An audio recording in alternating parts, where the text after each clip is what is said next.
todos os irmãos e amigos. Muito obrigado pela calorosa atenção. É uma alegria estar convosco mais uma vez, nesta oportunidade, para continuarmos a falarmos da palavra do Senhor, o nosso Deus. Não tem outro motivo melhor e maior do que estarmos aqui juntos, falando das preciosidades daquilo que Deus revela a cada um de nós, os seres humanos. Também temos que dizer aos queridos irmãos e amigos que a nossa Igreja Evangélica, o Templo do Espírito Santo, com muita alegria está de portas abertas para te receber. É uma satisfação enorme, são muitos testemunhos do que Deus tem feito em favor de muitos corações. São muitas vidas que estão sendo transformadas e abençoadas. E eu sei que com você não vai ser diferente. Temos uma palavra viva, temos uma palavra eficaz, uma palavra poderosa para transmitir ao teu coração. Também não podemos deixar de dizer para você que hoje é um dia em que Deus separou para dizer algo especial para a tua vida. Que encontramos no livro de Gênesis, no capítulo de número 3, e para encerrar esta sessão, o versículo 24. Expulso o homem do jardim do Éden, colocou querubins ao oriente do jardim do Éden, e o refulgir de uma espada que se revolvia para guardar o caminho da árvore da vida. Irmãos, lamentavelmente, a vida do homem ficou um pouco prejudicada por causa da queda da sua desobediência. Queremos dizer a todos os irmãos e amigos nesta oportunidade que Deus providenciou para proteger o jardim, para que as coisas não piorassem para o homem. Uma espada refulgente, quer dizer, uma espada brilhante de fogo que estava dando voltas por onde o homem estava. O jardim tinha um espaço amplo, não tinha portas ou muros delimitando. E que Deus fez? Colocou querubins para proteger o jardim. Não disse que a espada estava nas mãos dos querubins como se fossem uns guerreiros, uns soldados valentes, dispostos a combater qualquer intruso. Os querubins estavam ali para darem direções, conversar com o homem para que não houvesse ali violência.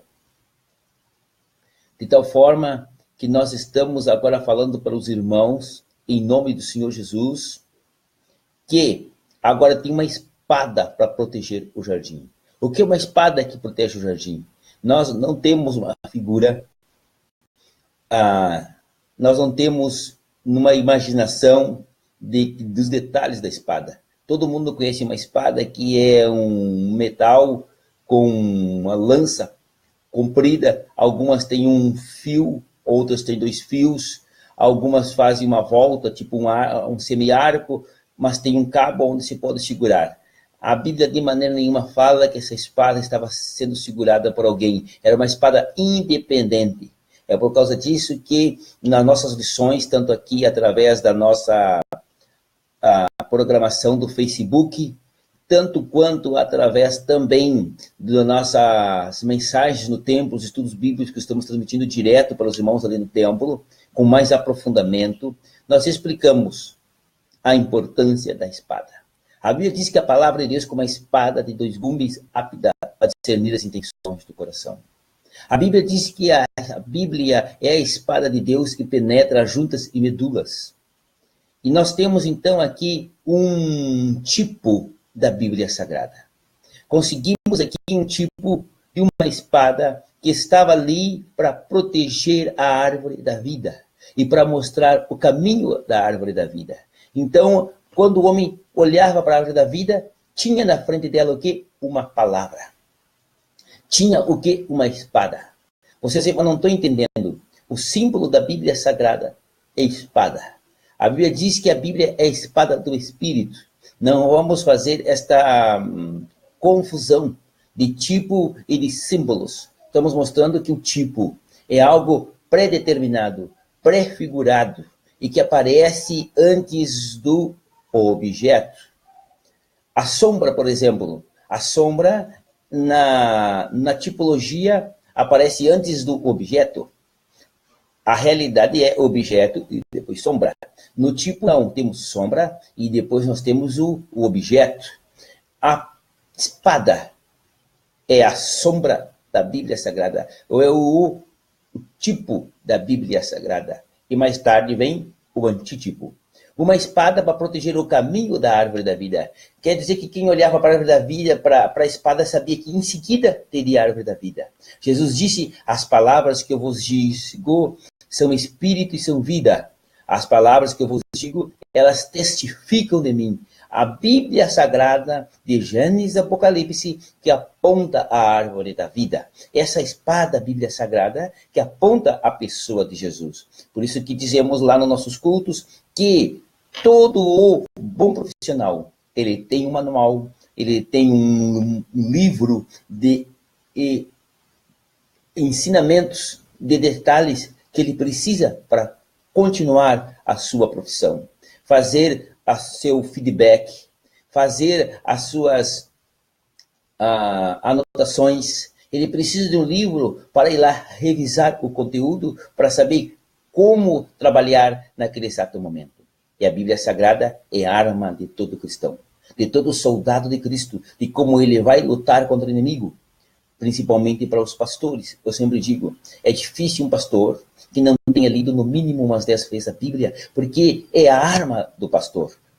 Não tem como ele trabalhar na obra sem uma intimidade profunda com a Bíblia Sagrada, porque é ela que mostra o caminho até Cristo.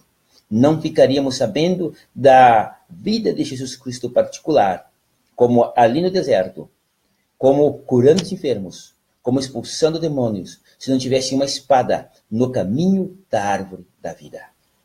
Sempre Deus vai mostrar para você um caminho a seguir. E eu digo um caminho, tanto aqui em Gênesis, como ali no livro do Evangelho de João. O caminho é definido, não são vários caminhos e não é um caminho. Nós temos aqui o caminho de forma definida, para guardar o caminho. O artigo o não está também no plural, para não dizer que tem vários caminhos, os caminhos, mas o artigo o para guardar o caminho determina que é só um caminho da árvore da vida, um caminho chamado Jesus Cristo. Quer dizer que é a Bíblia Sagrada que dá os detalhes maravilhosos da tua salvação, mas principalmente da vida de Jesus Cristo, o caminho da verdadeira árvore da vida é Jesus. Sabemos todos nós que tanto a árvore da vida é o tipo de Cristo, e Cristo é um antítipo. Sabemos que a espada é o tipo da palavra, e a Bíblia é o antítipo. Sabemos que o homem ficou, então, observando um caminho a seguir. Observe o caminho de Jesus Cristo. Não são as religiões que produzem salvação. Não são as denominações que produzem salvação. Não são os pastores que produzem salvação. Não são os grupos que produzem salvação. A salvação encontramos na pessoa de Jesus Cristo. E eu quero dizer que ao refugir da espada que se revolvia, o importante, vamos falar agora, não de tipo, vamos falar um pouquinho de interpretações de textos. Refulgir no brilho, nos reflexos.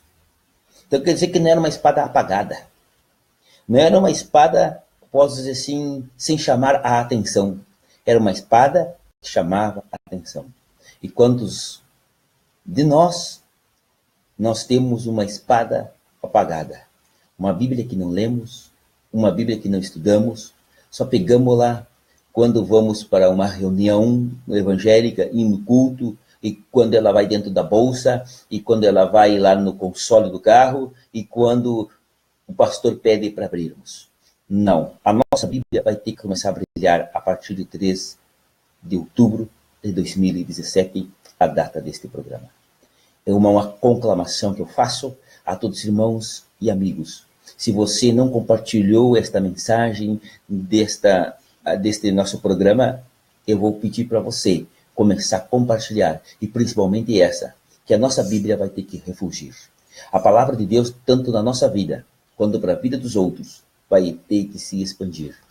Você pode observar o nosso WhatsApp, que quando eu mando as mensagens, eu não mando aquelas mensagens já de textos preparados de autoajuda. Eu sempre mando um versículo bíblico, algo da palavra do Senhor, porque eu sei que a Bíblia precisa refugir na nossa mente.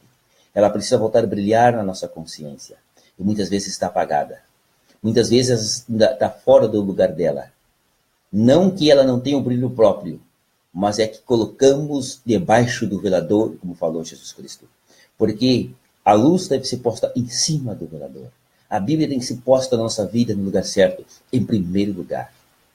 A Bíblia não é um livro qualquer, é a palavra de Deus, é a espada do Espírito, e além de tudo tem o único livro da terra que recebeu unção do Espírito Santo para poder existir e permanecer séculos e séculos e séculos. Nós temos hoje um período mais de quase 4.000 anos de Bíblia Sagrada. Nós temos mais de 2.800 idiomas e dialetos aonde ela é difundida. De tal forma, a Bíblia continua sendo o incomparável best-seller mundial. De tal forma que é a Bíblia que dá orientação de uma vida de comunhão com Deus, que mostra o caminho da árvore da vida, refulgir de uma espada que se revolvia. Além de ela brilhar, ela é uma espada morta, não é uma espada parada, não é uma espada fixa num determinado ponto, num determinado local. Era uma espada que dava voltas, é uma espada que se movimentava, que tinha movimento, porque a Bíblia Sagrada, ela mesmo se interpreta. A Bíblia é poderosa e eficaz e mais penetrante que espada de dois gumes. Mas dentro do texto de Hebreus, capítulo 4, versículo 2, diz que ela é viva e poderosa. Quer dizer que ela não é morta. Quando ela entra numa mente, ela vai trabalhando. Ou ela afasta o homem do pecado, o homem se afasta da Bíblia. Ela afasta o homem do pecado, o homem se afasta da Bíblia. Porque ela é viva, ela é poderosa. Ela entra onde tem uma enfermidade e ela produz uma cura, um milagre, uma transformação. Ela entra numa pessoa abatida, cansada, e ela tira da tristeza, ela tira do anonimato aquela pessoa, ela tira do quarto escuro. A Bíblia tira a pessoa da depressão. Ela é poderosa, ela é eficaz e mais penetrante que espada alguma de dois gumes, porque ela é viva, ela se revolve, ela está dentro da pessoa se mexendo. E é assim que é a palavra de Deus nos corações das pessoas. Mas se eu não acreditar na Bíblia, ela é viva. Não é minha fé que vai dar vida para a Bíblia. Ah, mas se eu não creio nela como um livro sagrado, nada isso é importante. Ela tem vida própria. É ela que trabalha. É como uma semente que você pega e atira no solo. Vamos dizer que você planta. Você tira ali no solo. Não como a parábola do semeador e como ela caiu à beira do caminho, não. Mas uma semente que tu joga e de repente tu olha lá no fundo do pátio e tem uma árvore e tu pergunta como é que nasceu daquela sementinha. Porque você não sabe que daquela sementinha tem vida. A Bíblia é uma semente, mas sobretudo é a espada do Espírito e mais do que isso, ela é a palavra de Deus. É o que faz diferença. Lamentavelmente, por ela, houve muitas mortes. Lamentavelmente, por ela, houve muitas guerras. Lamentavelmente, por ela, muitos desprezos, más interpretações. Muitos dizem que a Bíblia tem várias interpretações e cada mente tem uma interpretação. Não. A Bíblia tem interpretação dentro dela mesma. Não se interpreta a Bíblia de uma forma externa a ela. Tem que se interpretar a Bíblia dentro dela mesma. Ela tem só uma interpretação porque tem só um autor, chamado Espírito Santo, que é o autor da Bíblia Sagrada. É uma espada que se revolve. É uma espada viva em torno do caminho da árvore da vida. É isso que eu quero dizer nesta tarde e encerrar esta sessão do capítulo número 3, dizendo que a Bíblia Sagrada que você tem na tua casa, pode ser aquele Novo Testamento azulzinho, cinzinho, aquele branquinho, você pode começar a ler. É um convite, não é um desafio, para você começar a partir desta data, ler no mínimo 4 capítulos da Bíblia por dia. Tenho certeza que é o propósito que nós temos no nosso templo, que cada membro da Igreja Evangélica, o Templo do Espírito Santo, leia no mínimo a Bíblia uma vez por ano, e para que isso ocorra, é necessário ler no mínimo 4 capítulos por dia, e antes de terminar o ano, você já acabou de ler toda ela. E quando você me perguntar, e quando eu acabei de ler, comece de novo. Comece de novo. Cada leitura vai ser um milagre extraordinário na tua vida. Que a graça de Deus, o poder do Espírito Santo e também a unção da palavra penetre profundamente no teu coração e que você fique meditando nessas palavras em nome de nosso Senhor e Salvador Jesus Cristo. Amém.